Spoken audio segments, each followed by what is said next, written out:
इस वीडियो में हम ईवीएम के सभी बटनों की वर्किंग को समझेंगे कि किस बटन को दबाने पर सीयू के डिस्प्ले पर इंफॉर्मेशन कितने समय तक डिस्प्ले होती है और यह हम कह सकते हैं कि उस कमांड को पूरा करने के लिए सीयू कितना समय लेती है और बहुत सी इंफॉर्मेशन।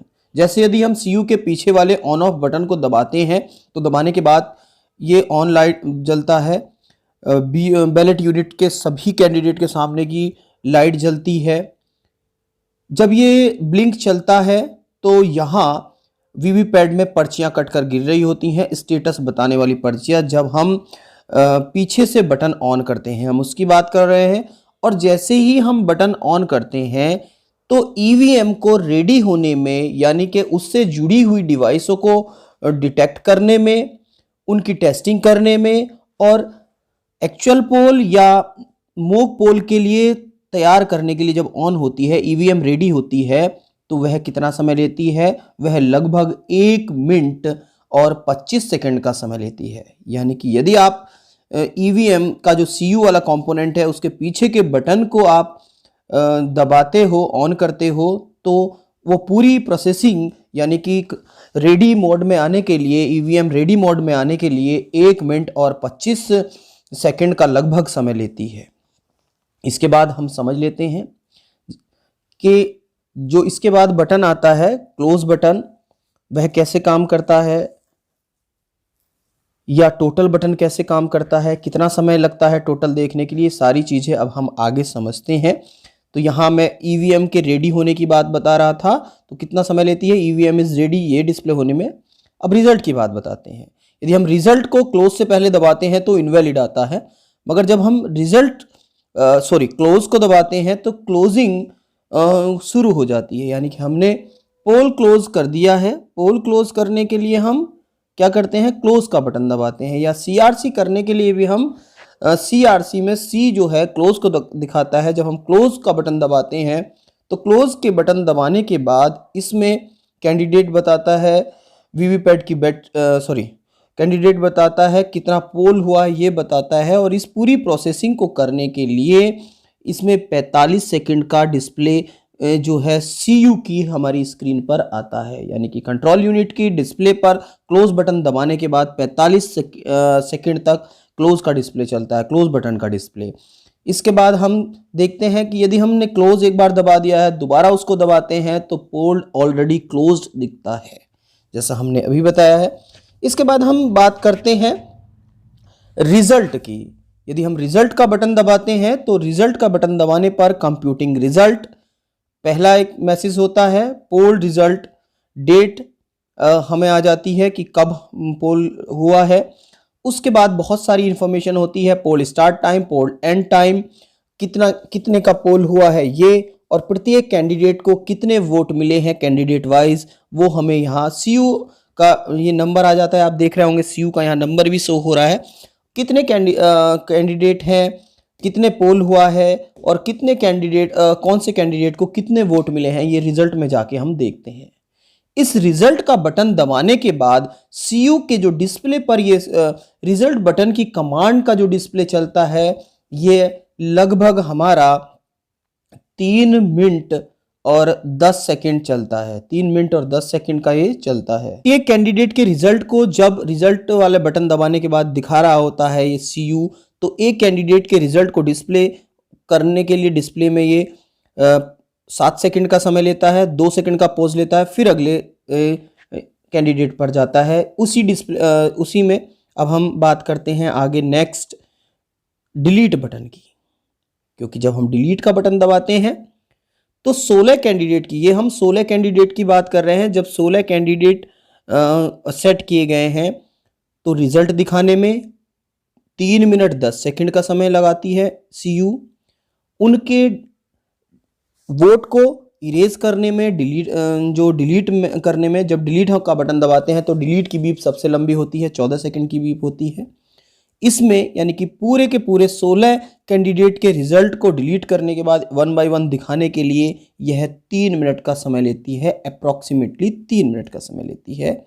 इसमें भी वही प्रोसीजर फॉलो होता है, यानी कि एक कैंडिडेट का जब रिजल्ट शो हो रहा होता है तो वह 7 सेकंड तक स्क्रीन पर रुकता है। मशीन फिर 2 मिनट का पॉज लेती है और उस 7 सेकंड में जब वो रुका हुआ होता है, शुरुआत जब होती है तो 2 सेकंड की बीप आती है। प्रत्येक कैंडिडेट का रिजल्ट जब डिस्प्ले होता है तो उसमें पहले 2 सेकंड की बीप होती है और फिर 5 सेकंड तक और रुकता है, यानी टोटल 7 सेकंड तक स्क्रीन पर रुकता है, जिसमें 2 सेकंड की बीप रहती है और 5 सेकंड का एक्स्ट्रा उसका टाइम रहता है।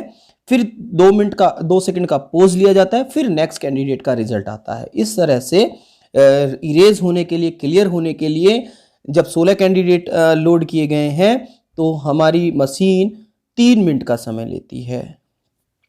रिजल्ट दिखाने में 3 मिनट 10 सेकंड का, क्लोज होने में 45 सेकंड का। अब हम देख लेते हैं टोटल बटन के लिए। जब हम टोटल का बटन प्रेस करते हैं तो इसमें मशीन फिर 45 सेकंड का समय लेती है, यानी कि सीयू जो है टोटल बटन की कमांड को चलाने के लिए, स्क्रीन पर चलाने के लिए 45 सेकंड का समय लेती है। इसमें डेट टाइम आता है, इसे हम कितनी बार ही दबाएं इसको हम टोटल देख सकते हैं। ये टोटल बताता है कितने वोट अब तक पड़ चुके हैं, मगर ये नहीं बताता किसको कितने पड़ गए हैं। और उसके बाद टोटल बताने के बाद ये वीवीपैट की बैटरी बताता है कि बैटरी कितने % है।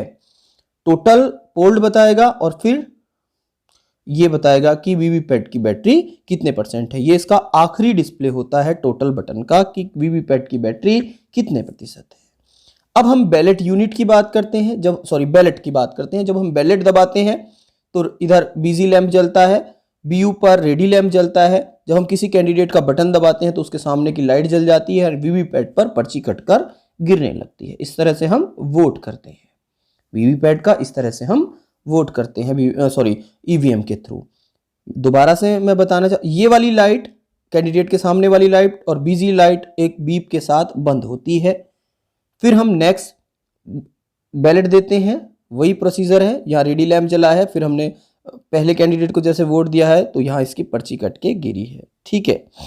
अब गिरने के बाद वो कैंडिडेट के सामने का जो एरो वाला लाइट जली थी वो और हमारी सीयू की लाइट बीप के साथ बंद होती है। ये सीयू की जो लाइट है बिजी लाइट और कैंडिडेट के सामने की लाइट बीप के साथ बंद होती है। यानी कि इस तरह से हम बैलेट देते हैं।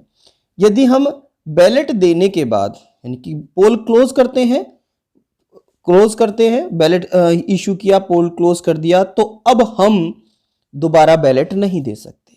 यदि हमने पोल क्लोज कर दिया है तो अब हम बैलेट नहीं दे पाएंगे। बैलेट बटन दबाएंगे तो मशीन इनवैलिड बताएगी, यानी कि बैलेट बटन हम दबा रहे हैं तो मशीन इनवैलिड बता रही है। क्लोज करने के बाद हम बैलेट नहीं दे सकते, क्लोज करने के बाद हम बैलेट नहीं दे सकते हैं।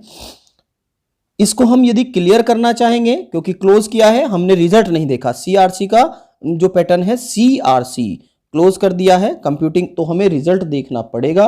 रिजल्ट देखेंगे उसके बाद ही हम क्लियर कर पाएंगे, ये आपको पता है। तो अब हमने दोबारा किया है कि क्लियर करने के बाद, सीआरसी करने के बाद मैंने दोबारा से इसमें वोट डाला है, एक वोट दोबारा किया है। तो वही प्रोसीजर है वोट डालने का, इधर बिजी लैंप, फिर दोबारा से बैलेट दबाया है। यानी कि यदि आप क्लोज कर दोगे तो बैलेट नहीं दे पाओगे। यदि आप बैलेट मशीन में बैलेट दे रहे हो और क्लोज नहीं किया है तो आप रिजल्ट नहीं देख सकते। ये ईवीएम की सिक्योरिटी पर्पस से इसलिए सीआरसी का यह क्रम बनाया है।